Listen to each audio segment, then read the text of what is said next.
Assalamualaikum warahmatullahi wabarakatuh.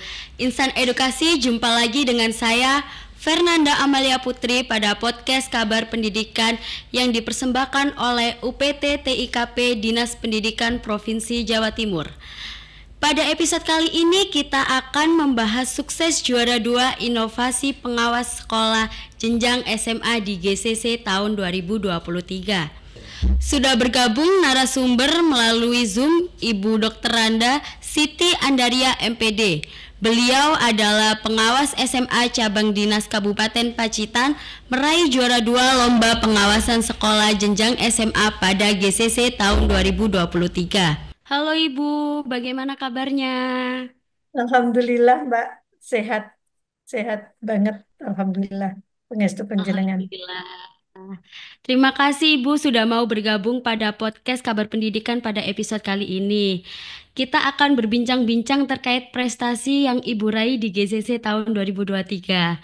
Langsung aja Ibu, izin Oke Mbak, bertanya, prestasi Lomba Inovasi Pengawasan Sekolah pada GCC 2023 itu lombanya seperti apa ya Bu ya? Boleh sedikit dijelaskan? baik Mbak. Jadi prestasi Lomba Inovasi Pengawas Sekolah pada GATI GTK Creative Camp 2023 yang bertemakan serentak berinovasi untuk mewujudkan Merdeka Belajar mengajak kami para pengawas sekolah untuk melakukan peningkatan kompetensi dan inovasi melalui publikasi karya nyata sebagai wujud peningkatan mutu pendidikan di Jawa Timur. Lomba ini mendorong para pengawas untuk menciptakan inovasi-inovasi baru dalam bidang pendidikan, khususnya berkaitan dengan tugas pengawasan, manajemen sekolah, peningkatan kualitas pembelajaran, atau pengembangan lingkungan belajar yang aman, menyenangkan, dan inklusif bagi peserta didik. Nah, dalam inovasi ini juga, pengawas sekolah berperan merancang, mengimplementasikan, dan melaporkan hasil dari inovasinya yang berdampak membawa perubahan positif pada sekolah binaan.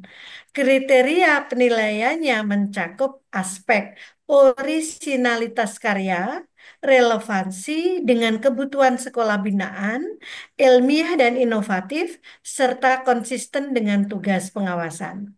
Oke, baik Ibu. Terus membuat inovasi seperti apa ya Bu ya? Inovasi saya adalah eh, pendampingan dalam pemberdayaan guru berbagi atau guru fasilitator kepada teman-teman guru yang lain di sekolah terkait pemahaman rapor pendidikan dan analisisnya dengan acuan eh, penyusunan sebagai acuan penyusunan perencanaan berbasis data atau PBD dengan pemahaman bersama dan analisis yang detail terhadap rapor pendidikan. Perencanaan berbasis data atau PBD ini dapat disusun dengan lancar dan mudah untuk meningkatkan kualitas pembelajaran dan pelayanan di satuan pendidikan, sehingga muncul konsep judul karya inovasi ini, guru berbagi PBD jadi. Oke, baik Ibu. Untuk persiapannya, Ibu itu seperti apa hingga mengikuti lomba ini menjadi juara 2, Ibu? Baik, ada 3 tahapan yang saya lakukan, Mbak. Persiapan, pelaksanaan guru berbagi, dan evaluasi. Pada persiapan, saya melakukan 2 hal, yaitu saya melakukan identifikasi kebutuhan, melakukan analisis terhadap capaian rapor pendidikan ini dulu untuk memahami area mana yang sudah baik dan area mana yang masih perlu ditingkatkan dalam pembelajaran dan pelayanan sekolah.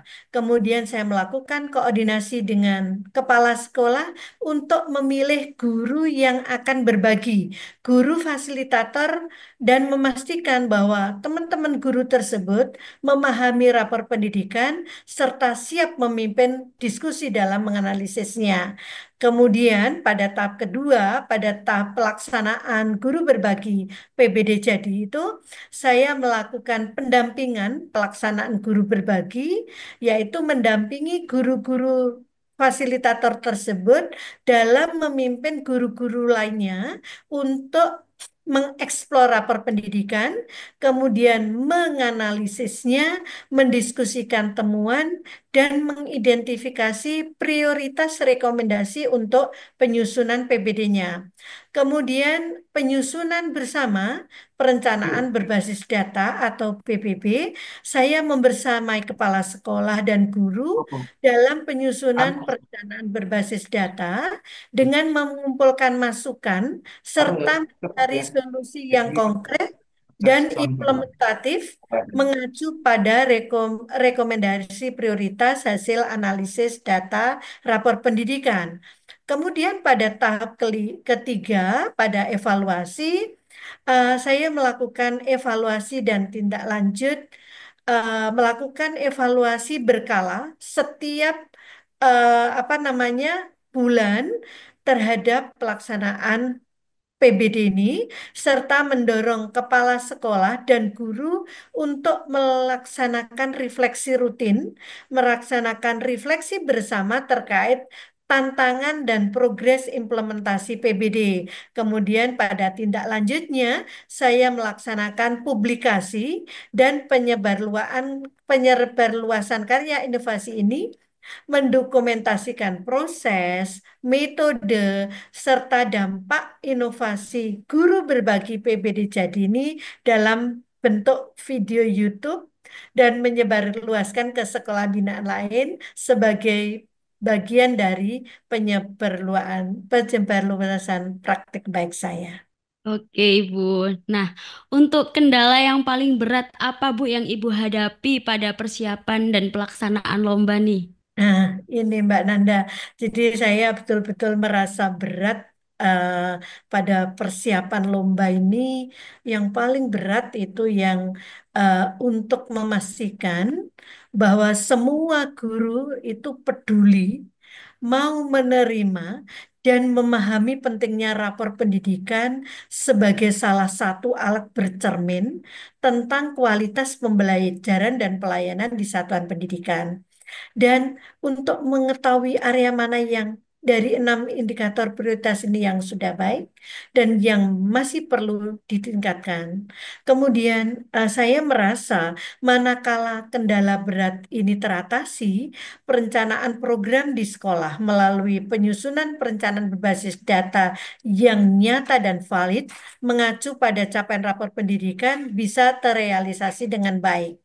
Kemudian pada pelaksanaan lomba, saya merasakan yang paling berat ini bahwa perasaan sendiri, Mbak.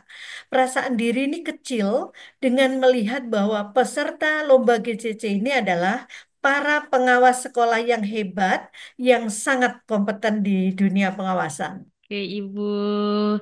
Terus Ibu nih, dukungan apa yang Ibu peroleh dari cabang dinas dan sekolah dalam mengikuti lomba ini, Ibu? Baik, baik, baik cabang dinas maupun sekolah, teman-teman itu sangat mendukung sekali, terutama kalau cabang dinas ini sangat mendukung lomba ini dengan antara lain memfasilitasi persuratan, kemudian meningkatkan akses internet di ruangan saya untuk saya bekerja, kemudian waktu yang fleksibel untuk menyelesaikan karya. Kalau dari sekolah dukungan banyak sekali, Mbak. Jadi memfasilitasi saya dengan menyiapkan guru berbagi, guru fasilitator yang kompeten, kemudian menyediakan tempat yang nyaman ketika teman-teman berbagi, kemudian juga memfasilitasi waktu teman-teman untuk fleksibel bersama dengan saya dan mendorong kolaborasi dari seluruh tim dan warga sekolah. Saya berpikir bahwa dukungan moral dan motivasi baik dari kepala cabang dinas, teman-teman di cabang dinas, kepala sekolah, guru, dan warga sekolah juga menjadi faktor penting yang memperkuat semangat dalam mengikuti lomba GCC ini. Oke, Ibu. Mungkin Ibu bisa menyampaikan pesan untuk teman-teman guru yang ingin berprestasi di GCC tahun depan nih. Baik, terima kasih. Teman-teman guru hebat, salam inspirasi untuk penjenengan semua. Teman-teman guru hebat, GTK Creative Camp ini adalah kesempatan luar biasa untuk menunjukkan inovasi kita dalam mengembangkan pendidikan. Tingkatkan semangat untuk menggali ide-ide kreatif yang bisa memberi dampak besar pada siswa, pada sekolah, dan komunitas kita. Percayalah, setiap langkah kecil kita dalam berinovasi dapat mengubah masa depan di Indonesia. Ada hal-hal yang bisa menjadi bekal prestasi di GCC, yaitu jadilah inspirasi, jangan takut untuk berbagi, selalu percaya diri dan konsisten, dan mau belajar dari tantangan. Karena tantangan adalah bagian dari perjalanan. Manfaatkan mereka untuk semakin menguatkan karya kita untuk menuju keberhasilan. Mari kita jadikan GCC sebagai ajang untuk terus belajar, berinovasi, dan berbagi. Baik Ibu, terima kasih Ibu sudah mau bergabung di podcast Kabar Pendidikan UPT TIKP Dindik Jatim. Wassalamualaikum warahmatullahi wabarakatuh. Terima kasih Ibu. Ya, sama kesempatannya. Assalamualaikum warahmatullahi wabarakatuh. Insan edukasi tanpa terasa, waktu kita di podcast Kabar Pendidikan harus berakhir. Berjumpa lagi di episode-episode selanjutnya. Saya, Fernanda Amalia Putri, pamit undur diri. Jangan lupa like, komen, dan subscribe UPT TIKP Dindik Jatim. Wassalamualaikum warahmatullahi wabarakatuh. Salam Edutech, UPT TIKP terus maju dan inovatif.